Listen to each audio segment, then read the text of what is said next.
regarding the South China Sea, these recent incidents in Ayungin and this morning in Scarborough Shoal, how would these incidents be factored in the Code of Conduct?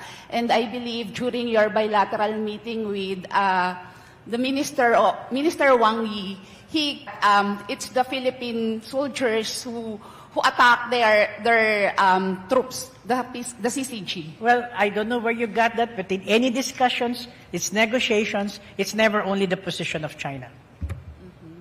So now, how it will affect, of course, that's now part of the discussions of the Code of Conduct. Remember that the Code of Conduct is it's all in consonance with the 1982 UNCLOS, as well as no diminution of the rights of third parties, and it talks about the governance of the seas, the behavior in the seas.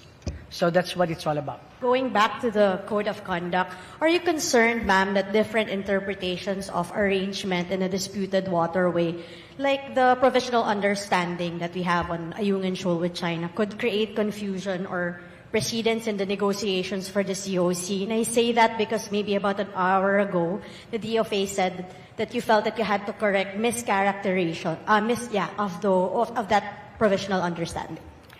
I really don't know how the Code of Conduct will come out, but there might be a possibility that certain provisions, or rather of there might be an effect on the provisional understanding. We'll see, because the Code of Conduct is the Code of Conduct.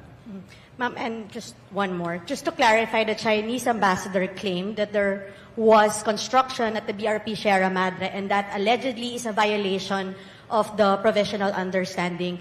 Once and for all, ma'am, is that really part of the provisional understanding that we have with China? There is no mention of that undertaking in the provisional understanding.